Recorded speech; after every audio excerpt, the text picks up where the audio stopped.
నమస్తే, welcome to Bhavat media. ముందుగా headlines.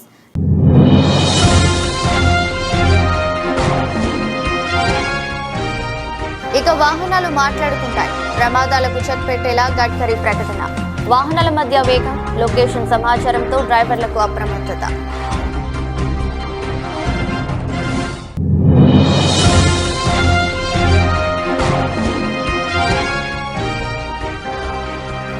పుస్తక ఆవిష్కరణ కార్యక్రమంలో ఉత్తరప్రదేశ్ సీఎం ఆసక్తికర వ్యాఖ్యలు. ఇది గ్రేటర్ ఇండియాని, ఇది భారతీయుల దేశమన్న యోగి ఆదిత్యనాథ్.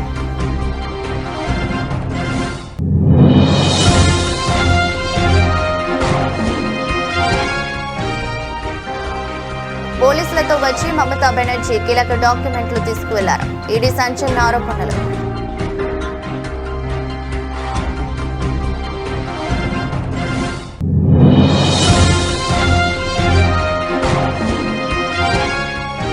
నిర్మాణంలో ఉన్న నీటి ప్రాజెక్టులకు అభ్యంతరం చెప్పకూడదని ఏపీ పునర్విభజన చట్టంలో ఉంది. స్పష్టం చేసిన కేంద్ర సహాయ మంత్రి Bandi Sanjay.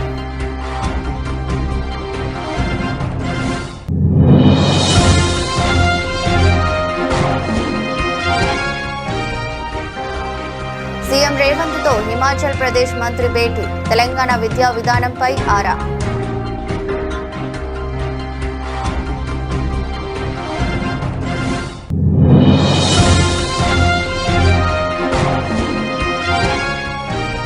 టూరిజమే game changer. AP cabinet కీలక నిర్ణయాలు. కృష్ణానది ఒడ్డున మెరీనా ప్రాజెక్టుకు ఏపీ కేబినెట్ ఆమోదం.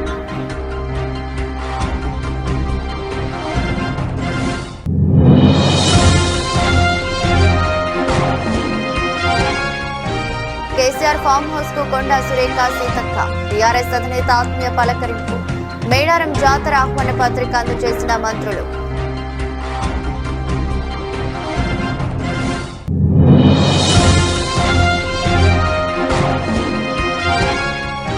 రాజధానిలో రెండో దశ భూ సమీకరణపై వైఎస్ జగన్ సంచలన వ్యాఖ్యలు. మొదటి దశలో తీసుకున్న భూమి అభివృద్ధి చేయకుండా మళ్లీ రెండో దశ ఎందుకని నిలదీత.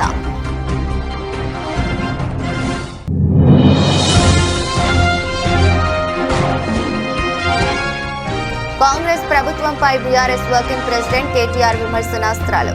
ఎన్నికల సందర్భంగా ఇచ్చిన ఒక్క హామీ నెరవేర్చలేదని ఆరోపణ.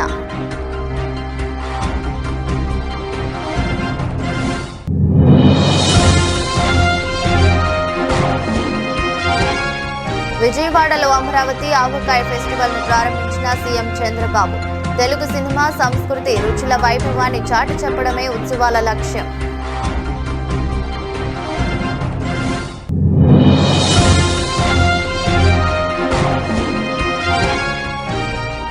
సెన్సార్ సర్టిఫికేట్ రాకపోవడంతో విడుదల కాని Vijay cinema Jananayagan. Censor certificate ఇవ్వాలంటూ బోర్డును ఆదేశించిన హైకోర్టు సింగిల్ బెంచ్.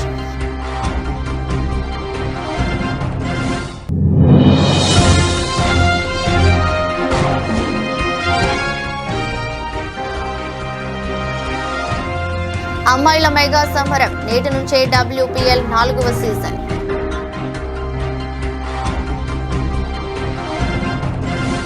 దేశంలో పెరిగిపోతున్న రోడ్డు ప్రమాదాలు, మరణాల సంఖ్యకు అడ్డుకట్ట వేసేందుకు కేంద్ర ప్రభుత్వం ఒక విప్లవాత్మక నిర్ణయం తీసుకుంది. వాహనాల మధ్య కమ్యూనికేషన్ టెక్నాలజీ తప్పనిసరి చేయనున్నట్లు కేంద్ర రోడ్డు రవాణా, రహదారుల శాఖ మంత్రి నితిన్ గడ్కరీ ప్రకటించారు. దీని ద్వారా వాహనాలు ఒకదానికొకటి వైర్లెస్ గా సమాచారం పంపుకుంటూ డ్రైవర్లను అప్రమత్తం చేస్తాయని అది తెలిపారు. న్యూఢిల్లీలో జరిగిన 43వ ట్రాన్స్పోర్ట్ డెవలప్మెంట్ కౌన్సిల్ సమావేశం అనంతరం ఆయన మీడియాతో మాట్లాడారు. ఈ టెక్నాలజీ కోసం టెలికాం శాఖ నూతన ప్రాయంగా అంగీకరించి ఉచితంగా స్పెక్ట్రమ్ కేటాయించనుందని గడ్కరీ వెల్లడించారు. V2V కమ్యూనికేషన్ కోసం 5.875, 5.905 GHz బ్యాండ్లో 30 MHz స్పెక్ట్రమ్ను కేటాయించనున్నట్లు తెలిపారు. ఈ వ్యవస్థ ద్వారా వాహనాల్లోని ఆన్ బోర్డ్ యూనిట్ ద్వారా సమీపంలోని ఇతర వాహనాల వేగం, లొకేషన్, ఆకస్మిక బ్రేకింగ్ వంటి సమాచారం డ్రైవర్కు అందుతుంది. स्क्रैपिंग पॉलिसी की भी चर्चा हुई और इसमें मुझे बहुत खुशी है बताते समय कि पहले कठिनाइयां थी. अभी दिसंबर 2025 तक करीब 3,94,000 व्हीकल स्क्रैप हो गए हैं. इसमें गवर्नमेंट व्हीकल 1,65,000 स्क्रैप हुए हैं. प्राइवेट व्हीकल 2,29,000 हुए हैं. प्राइवेट सेक्टर की इन्वेस्टमेंट 2700 करोड़ आई है। इंपोर्ट ऑफ स्क्रैप मटेरियल जो स्टील था वो 60 लाख टन हमारे यहाँ मिला है। Recovery from scrap steel 3.76 lakh tonne, that is 6%, और 40,000 करोड़ इन जीएसटी रेवेन्यू में इसका फायदा होगा। 70 लाख एडिशनल जॉब इसमें क्रिएट होंगे। रीयूटिलाइजेशन ऑफ रॉ मटेरियल 33%, इसमें CO2 रिडक्शन होगा 6,353 kilo tonne, equivalent to of planting of 26 crore trees.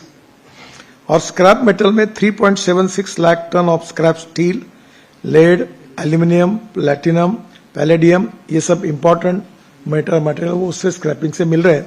इससे हमारा इंपोर्ट कम होगा। ये सब मटेरियल, इलेक्ट्रिक, ये सब हम इंपोर्ट करते हैं, तो नेचुरली ये जो स्क्रैपिंग होगा ये waste to wealth and knowledge to wealth, तो ये वेस्ट मटेरियल से फिर से ये सर्कुलेशन इकोनॉमी इससे बढ़ेगी। నాటి భారత వర్షలో నేటి భారతదేశం, పాకిస్తాన్ మరియు బంగ్లాదేశ్ ఉన్నాయని, ఇది గ్రేటర్ ఇండియా అని, ఇది భారతీయుల దేశమని ఉత్తరప్రదేశ్ ముఖ్యమంత్రి యోగి ఆదిత్యనాథ్ అన్నారు. లక్నోలో early north India and its coins పుస్తకాన్ని సీఎం విడుదల చేసిన సందర్భంగా ముఖ్యమంత్రి వ్యాఖ్యలు చేశారు.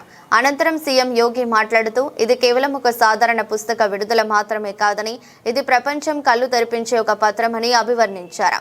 కాశీ, అయోధ్య, మధుర, కౌశాంబి మరియు పంచాల నుంచి 34,000 కంటే ఎక్కువ అరుదైన వెండి, రాగి మరియు మిశ్రమ లోహ నాణ్యాలను హిందూజా ఫౌండేషన్ రుజువుతో కూడిన పుస్తకం రూపంలో సమర్పించిందని తెలిపారు.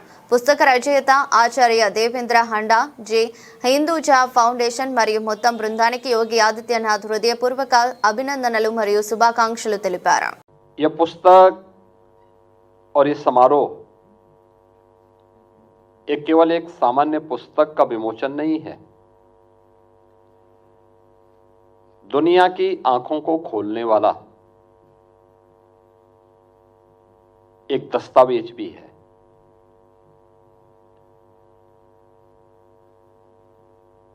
हम इस बात से पूरी मजबूती के साथ कह सकते हैं कि महाभारत जिस भारत के बारे में कहता है कि दुर्लभम भारतीय जन्म मानुषम तत्र दुर्लभम,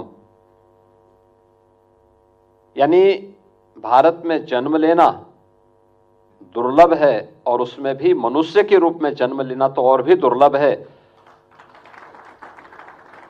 उसकी एक झलक हिंदुजा फाउंडेशन और प्रोफेसर देवेंद्र हांडा जी ने इस पुस्तक के माध्यम से आप सबके सामने प्रस्तुत किया है, और यहां पर जो ये प्रदर्शनी लगाई गई है ये उसकी एक झलक भी है। क्योंकि बहुत सारे लोगों को आपत्ति हो सकती होगी, क्योंकि इस आपत्ति के बहुत सारे कारण हैं। याद करिए, बहुत सारे पश्चिमी विद्वानों ने हमेशा इस बात को माना है और इस बात को बार बार कहते रहे हैं कि भारत एक इकाई नहीं थी। वे अपने आप के विद्वान कहते हैं, लेकिन उनके द्वारा लगातार ये साजिश और दुष्प्रचार किया जाता रहा है। 1947 में देश उसका भुक्तभोगी बना था, जब भारत के दो अभिन्न हिस्से भारत से अलग कर दिए गए थे। वे भारत के अंदर కోల్కతాలోని ఐపాక్ సంస్థపై దాడుల వ్యవహారంలో పశ్చిమ బెంగాల్ ముఖ్యమంత్రి మమతా బెనర్జీపై ఈడీ సంచలన ఆరోపణలు చేసింది. ఐపాక్ సంస్థ డైరెక్టర్ ప్రతీక్ జైన్ నివాసంలో దాడులు జరుగుతున్న సమయంలో మమతా బెనర్జీ ఆ ఇంట్లోకి ప్రవేశించి ఎలక్ట్రానిక్ పరికరాలు, పలు దస్త్రాలు సహా కీలక ఆధారాలను తీసుకువెళ్లాలని పేర్కొంది. ముఖ్యమంత్రి, ఆమె సహాయకులు, పోలీసులు వాటిని బలవంతంగా తీసుకెళ్లారని అన్నారు. బొగ్గు అక్రమ రవాణా ద్వారా ఆదాయం పొందిన వ్యక్తులకు సంబంధించి కోల్కతాలో ఈ సోదాలు చేపట్టినట్లు ఈడీ వెల్లడించింది. హవాలా మనీతో ఐపాక్కు సంబంధం ఉందని, ఇందులో ఒక వ్యక్తికి సంస్థకు మధ్య కోట్లాది రూపాయల లావాదేవీలు జరిగినట్లు గుర్తించామని తెలిపింది. పెద్ద సంఖ్యలో పోలీసులు అధికారులతో ముఖ్యమంత్రి మమతా బెనర్జీ ఐపాక్ డైరెక్టర్ నివాసానికి వచ్చారని తెలిపారు. అప్పటి వరకు సోదాలు శాంతియుతంగా జరిగాయని ఇది వెల్లడించింది. సాధారణ ప్రక్రియలో భాగంగానే ఈ సోదాలు నిర్వహించినట్లు తెలిపింది. ఈ రాజకీయ పార్టీని ఎన్నికను లక్ష్యంగా చేసుకుని ఈ సోదాలు చేపట్టలేదని స్పష్టం చేసింది.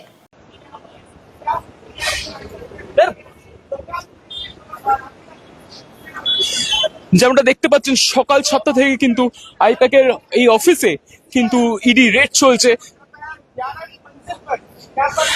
এখানে 11 তলায় কিন্তু ইডি রেড চলছে।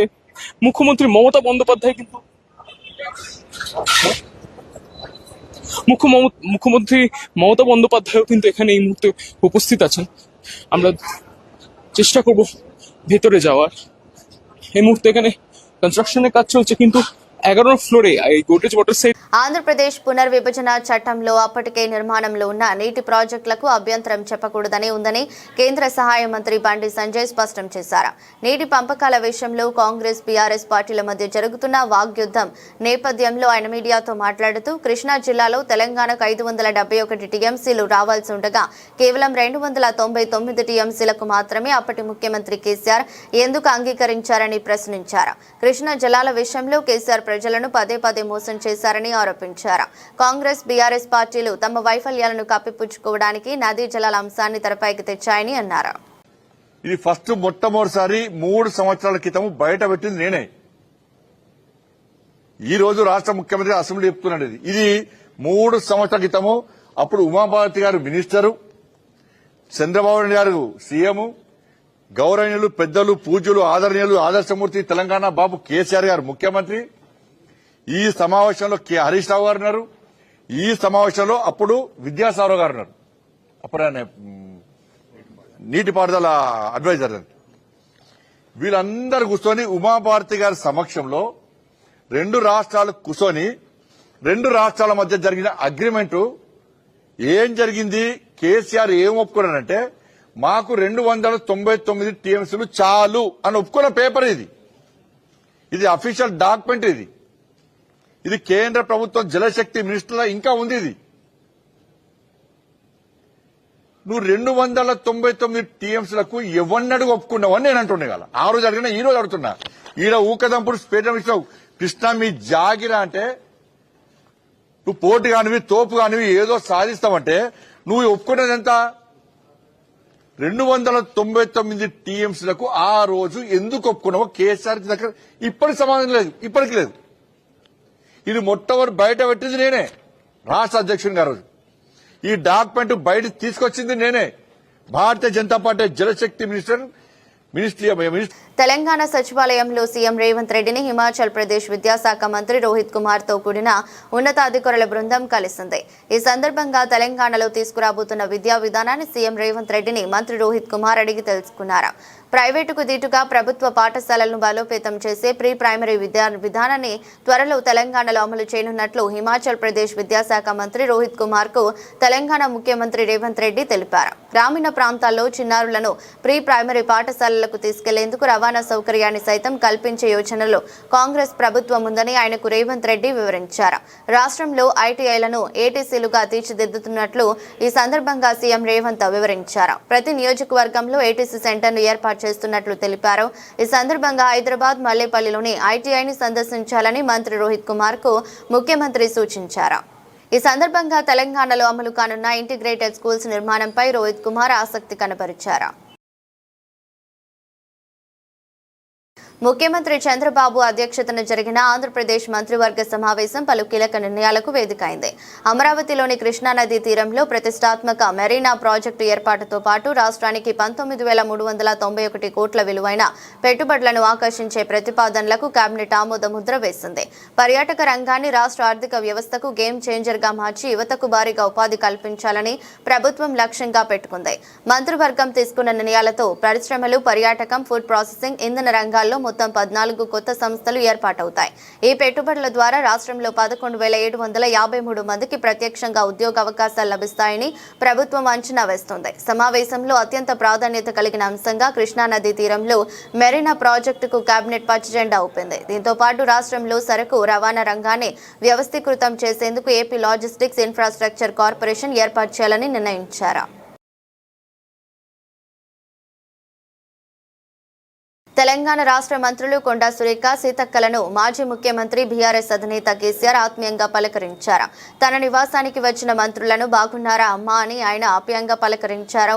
మేడారం సమ్మక్క సారలమ్మ జాతర ఆహ్వాన పత్రికను కేసీఆర్ కు అందజేసేందుకు మంత్రులు ఎర్రవెల్లిలోనే ఆయన ఫామ్ హౌస్ కు వెళ్లారు. వారిని ఆయన మర్యాదపూర్వకంగా పసుపు, కుంకుమ, చీర, తాంబూలాలతో సత్కరించారు. మంత్రులు కేసీఆర్ కు ఆహ్వాన పత్రికను, ప్రసాదంను అందజేసి మరికొన్ని రోజుల్లో ప్రారంభం కానున్న జాతరకు రావాల్సిందిగా రాష్ట్ర ప్రభుత్వం తరపున ఆహ్వానించారు. కేసీఆర్ దంపతులు ఇచ్చిన తేనీటి విందును మంత్రులు స్వీకరించారు. అనంతరం వారు కేసీఆర్ యోగక్షేమాలు అడిగి తెలుసుకున్నారు. ఎర్రవెల్లి ఫామ్ హౌస్ వద్ద మంత్రులకు మాజీ ఎంపీ జోగినపల్లి సంతోష్ కుమార్ స్వాగతం పలికారు.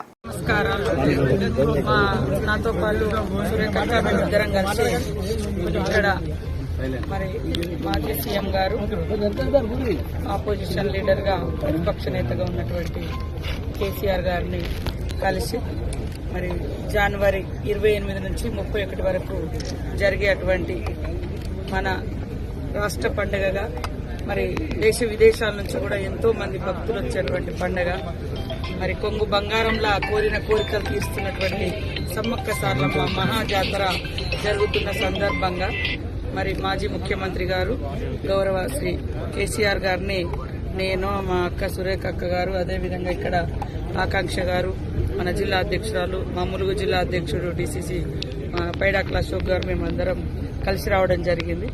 వారు మొన్న అసెంబ్లీలో అందరి ఫ్లోర్ లీడర్లకు, అదేవిధంగా ఎమ్మెల్యేస్కి అందరికి కూడా ఆహ్వానం పలకడం జరిగింది.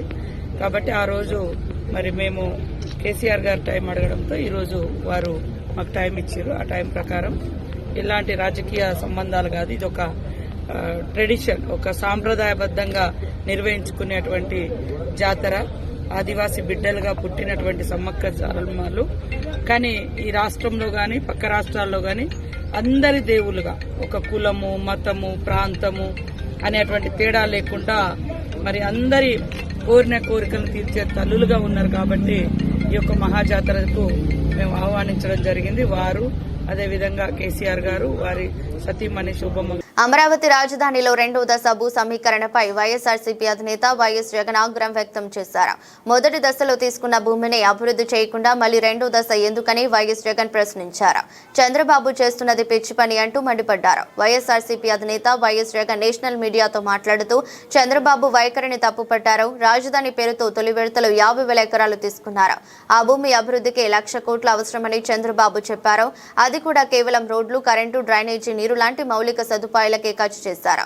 ఆ 1,00,000 కోట్లు ఎప్పుడు వస్తాయో, ఎలా వస్తాయో తెలియదు. అప్పట్లో రైతులకు ఇచ్చిన ఏ ఒక్క హామీని కూడా అమలు చేయలేదు. In the initial first phase, you said you wanted 50,000 acres and you need 2 crores per acre to lay these roads, give electricity, give in water, connect them with sewerage system. And to provide for this, according to your own DPR, you said it requires 2 crores per acre. Probably because of your scams, or probably because of reasons known to you alone.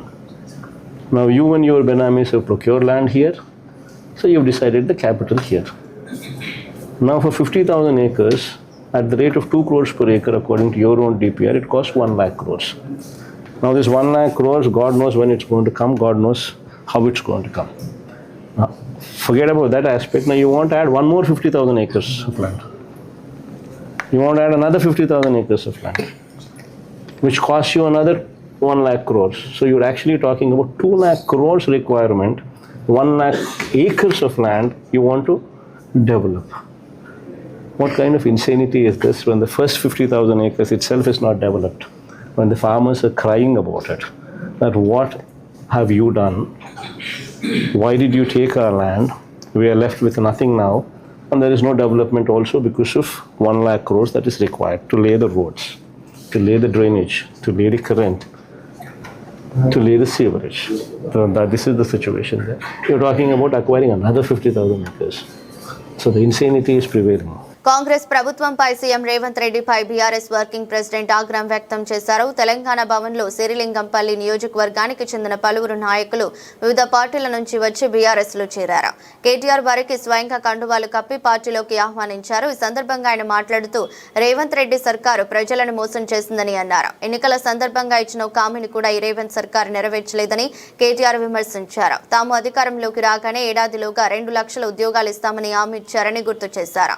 కానీ అధికారంలోకి వచ్చి 2 ఏళ్లైనా ఉద్యోగాల ఊసే ఎత్తడం లేదని మండిపడ్డారు. 2 లక్షల ఉద్యోగాలు ఎక్కడిపోయాయని ప్రశ్నించారు. జాబ్ క్యాలెండర్ ఇస్తామని చెప్పి ఇవ్వకుండా నిరుద్యోగులను మోసం చేసిండ్రని ఆరోపించారు. సరే 2 ఏళ్ల కిందట కాంగ్రెస్ వాళ్ళు అబద్ధపు మాటలు చెప్పి ఊర్లలో ఉండే ప్రజలను ఆగమాగం చేసి అడ్డమైన హామీలు ఇచ్చి ఆ రోజు బోల్తా కొట్టించి ప్రజలను మోసం చేసి అధికారంలోకి వచ్చిన విషయం మీకు తెలుసు. కానీ హైదరాబాద్ ప్రజలు మోసపోలేదు.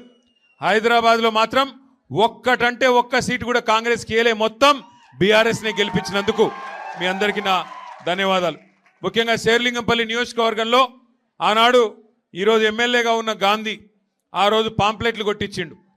9,700 కోట్ల అభివృద్ధి 9.5 ఏళ్లలో చేసినాం.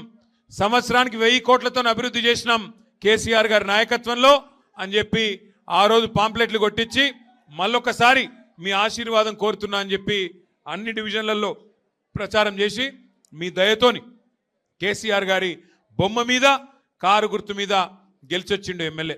కానీ ఏం పుట్టిందో ఏమో మరి గెలిచినాక సంవత్సరంకే సడన్గా కాంగ్రెస్ వాళ్ళు అందంగా కనబడ్డారట. ఆయనకు కాంగ్రెస్ వాళ్ళు చాలా గొప్ప పని చేసిండట, వాళ్ళు ఏందో ఊడవీకినట, కాబట్టి నేను కాంగ్రెస్లోకి పోతున్నాను పోయిండు. ఎందుకు పోయిండా అని మేము తెలుసుకుంటే తర్వాత తెలిసి వచ్చింది మాకు. ఆయనకేదో 11-12 ఎకరాలు జాగుందట గాడెన్నో కుతుబులాపూర్లో.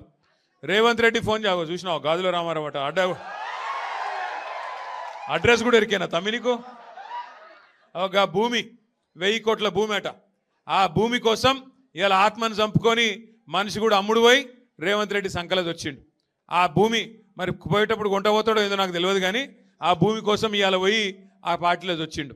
నేను ఒకటే అడుగుతున్నా ఇక్కడికి వచ్చిన మా తమ్ములను, మా చెల్లెళ్లను, మా అక్క అన్నలను కూడా ఒక్క మాట ఆలోచన చేయండి. 2 ఏళ్లలో ఈ కాంగ్రెస్ ప్రభుత్వం వచ్చినాక గరీబోళ్ళకి ఏమైనా మంచి చేసిండ్రా, ఏమైనా సాయం చేసిండ్రా ఆలోచన చేయండి. ఎన్ని మాటలు చెప్పిండ్రు. అత్తలకు 4,000 ఇస్తా, కోడళ్లకు 2,500 ఇస్తా అన్నాడు. వచ్చినాయా? కేసీఆర్ 2,000 ఇస్తే 4,000 ఇస్తా అన్నాడు. పెన్షన్ వచ్చిందా? కేసీఆర్ ఒక తెలుగు సంస్కృతి, సినిమా, సాహిత్యం, కళలు, రుచుల సమ్మేళనంగా విజయవాడలో అమరావతి ఆవకాయ ఫెస్టివల్ 2026 అంగరంగ వైభవంగా ప్రారంభమైంది. పున్నమి ఘాట్లోని ప్రధాన వేదికపై 3 రోజుల పాటు జరిగే ఈ ఉత్సవాలను ముఖ్యమంత్రి చంద్రబాబు లాంఛనంగా ప్రారంభించారు. ఈ సందర్భంగా కృష్ణానదిలో నూతనంగా ఏర్పాటు చేసిన హౌస్ బోట్లను కూడా ఆయన ప్రారంభించారు. అనంతరం కార్యక్రమంలో సీఎం చంద్రబాబు మాట్లాడుతూ అమరావతి దేవతల రాజధాని అని వెంకటేశ్వర స్వామి ఆశీస్సులతో అభివృద్ధి పదంలో పయనిస్తుందని అన్నారు. విజయవాడను అత్యంత పరిశుభ్రమైన నగరంగా అమరావతి పచ్చని నగరంగా మారుస్తామని హామీ ఇచ్చారు. కృష్ణానది ఒడ్డున గంటసేపు గడిపితే ఎలాంటి ధ్యానం అవసరం లేదని, అంతటి ప్రశాంతత ఇక్కడ ఉందని ఆయన పేర్కొన్నారు. ఆహ్లాదకరమైన వాతావరణం ఎంత బాగుందంటే రాత్రికంతా ఇక్కడే ఉండిపోవాలనిపించే ఆహ్లాదకరమైన వాతావరణం. ఒక పక్క కృష్ణా రివర్, ఇంకొక పక్క ప్రశాంతమైన వాతావరణం, పక్కనే కొండ మీద దుర్గమ్మ మనలందరినీ ఆశీర్వదిస్తూ ఈ కార్యక్రమానికి నేను మీ అందరికీ స్వాగతం పలుకుతున్నా. ఈరోజు తెలుగు సంస్కృతి, సాహిత్యం, తెలుగు సినిమా వైభవాన్ని ప్రపంచానికి తెలిసేందుకు ఆవకాయ్ అమరావతి ఫెస్టివల్. ఇప్పుడే చాలా మంది జస్టిఫికేషన్ ఇచ్చారు. జస్టిఫికేషన్ ఏమీ అవసరం లేదు. ఆవకాయ్ అనంగానే గుర్తొచ్చేది ఆంధ్రప్రదేశ్. అది మనందరి సాంప్రదాయం, మన యొక్క సాంస్కృతిక వైభవం అని చెప్పి కూడా నేను మీకు తెలియజేస్తున్నా. జనవరి నెలంటనే న్యూ ఇయర్ జోష్, ఇది అవుతానే సంక్రాంతి సంబరాలు. ఇంకొక వైపు ఫెస్టివల్ 3 వచ్చింది. ఇకపోతే గోదావరి కోడి పందాలు, ఇంకా మొత్తం ప్రపంచం అంతా వీక్షించే పరిస్థితి. ఇది ఒక రోజు వచ్చింది కాదు, తరతరాలుగా మనకు వచ్చినటువంటి వారసత్వం. అందుకే మన సంస్కృతి సాంప్రదాయాలు. తమిళ స్టార్ దళపతి విజయ్ నటించిన జననాయకన్ మూవీ విడుదల అంశం ఎట్టకేలకు కీలక మలుపు తిరిగింది. ఈ సినిమాను యుఎస్ సెన్సార్ సర్టిఫికేట్ ఇవ్వాలంటూ మద్రాస్ హైకోర్టు సింగిల్ బెంచ్ సిబిఎఫ్సికి స్పష్టమైన ఆదేశాలు జారీ చేసింది. సినిమా ఇప్పటికే యుఎస్ సర్టిఫికేట్ కు అర్హమని భావించినప్పుడు మళ్లీ రివ్యూ కమిటీకి పంపాల్సిన అవసరం ఏముందని కోర్టు సెన్సార్ బోర్డును ప్రకటించింది. ముందే యుఎస్ సర్టిఫికేట్ ఇస్తామని చెప్పిన నేపథ్యంలో ఆలస్యం చేయకుండా వెంటనే సర్టిఫికేట్ జారీ చేయాలని సిబిఎఫ్సికి ఆదేశాలు ఇచ్చింది. దీంతో సింగిల్ బెంచ్ ఇచ్చిన ఆదేశాలను సవాల్ చేస్తూ సెన్సార్ బోర్డు వెంటనే మద్రాస్ హైకోర్టు డివిజన్ బెంచ్ ను ఆశ్రయించింది. సింగిల్ బెంచ్ ఉత్తర్వులు వెలువడిన కొద్దీ సేపటికే డివిజన్ బెంచ్ లో పిటిషన్ దాఖలైంది. ఈ పిటిషన్ పై చీఫ్ జస్టిస్ నేతృత్వంలోని ధర్మాసనం ఈ మధ్యాహ్నం విచారణ జరపనుంది. డైరెక్టర్ హెచ్ వినోద్ దర్శకత్వంలో దళపతి విజయ్ హీరోగా తెరకెక్కిన జననాయకన్ సినిమాను సంక్రాంతి కానుకగా ఈరోజు ప్రపంచ వ్యాప్తంగా విడుదల చేయాలని ముందుగా ప్రకటించారు. కానీ అనూహ్యంగా సెన్సార్ సర్టిఫికేట్ జారీ కాకపోవడంతో విడుదల వాయిదా పడింది. ఈ పరిణామం విజయ్ అభిమానులను తీవ్ర నిరాశకు గురి చేసింది. ఇప్పుడు కోర్టు ఆదేశాలతో సినిమా విడుదలపై మరోసారి ఆశలు చిగురించాయి. ఇక డివిజన్ బెంచ్ తీర్పు ఎలా ఉంటుందన్న దానిపైన ఆసక్తి నెలకొంది.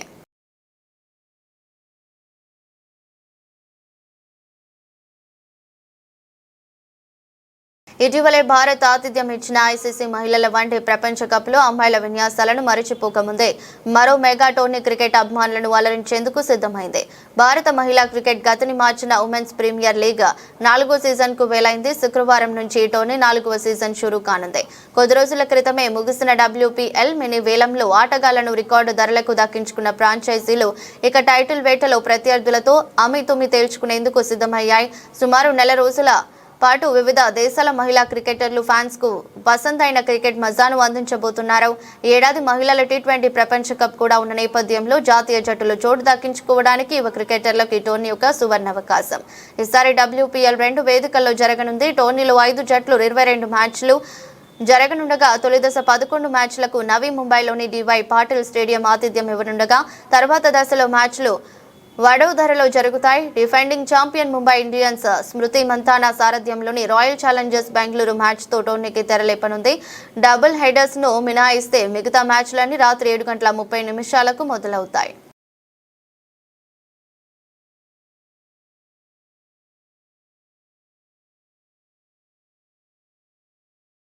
వార్తలు ముగించే ముందు మరోసారి హెడ్లైన్స్.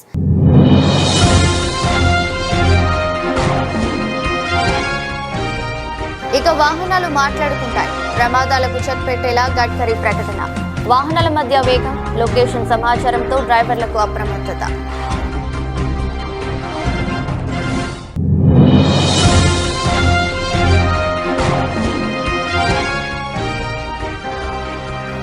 పుస్తక ఆవిష్కరణ కార్యక్రమంలో ఉత్తరప్రదేశ్ సీఎం ఆసక్తికర వ్యాఖ్యలు. ఇది గ్రేటర్ ఇండియా అని, ఇది భారతీయుల దేశమన్న యోగి ఆదిత్యనాథ్.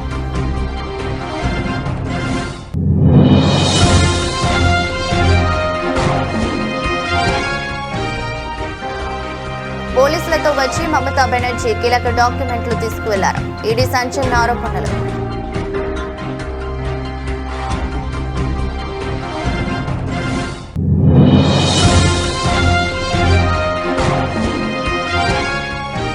నిర్మాణంలో ఉన్న నీటి ప్రాజెక్టులకు అభ్యంతరం చెప్పకూడదని ఏపీ పునర్విభజన చట్టంలో ఉంది. స్పష్టం చేసిన కేంద్ర సహాయ మంత్రి Bandi Sanjay.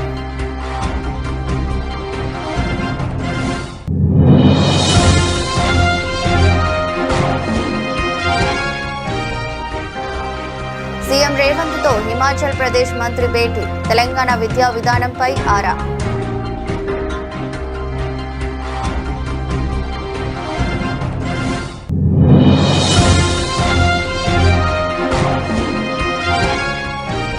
టూరిజమే game changer. AP cabinet కీలక నిర్ణయాలు. కృష్ణానది ఒడ్డున మెరీనా ప్రాజెక్టుకు ఏపీ కేబినెట్ ఆమోదం.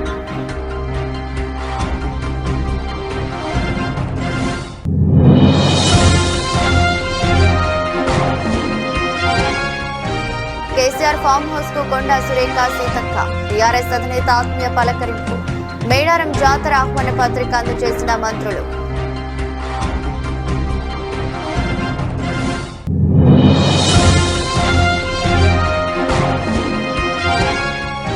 రాజధానిలో 2వ దశ భూ సమీకరణపై వైఎస్ జగన్ సంచలన వ్యాఖ్యలు.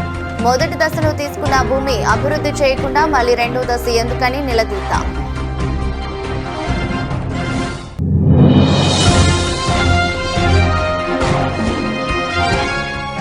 కాంగ్రెస్ ప్రభుత్వంపై బీఆర్ఎస్ వర్కింగ్ ప్రెసిడెంట్ కేటీఆర్ విమర్శనాస్త్రాలు. ఎన్నికల సందర్భంగా ఇచ్చిన ఒక్క హామీ నెరవేర్చలేదని ఆరోపణ.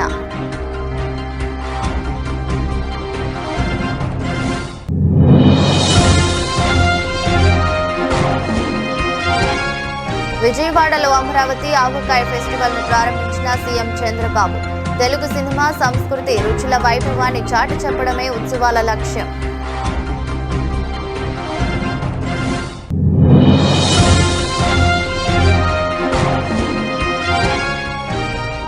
సెన్సార్ సర్టిఫికేట్ రాకపోవడంతో విడుదల కాని Vijay cinema Jananayagan. Censor certificate ఇవ్వాలంటూ బోర్డును ఆదేశించిన హైకోర్టు సింగిల్ బెంచ్.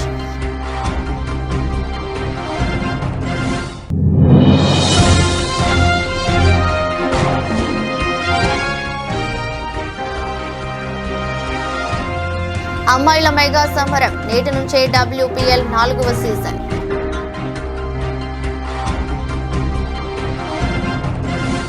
ఇది రోజు బులెటిన్. మరో బులెటిన్లో మళ్ళీ కలుద్దాం. అంతవరకు సెలవు. నమస్కారం.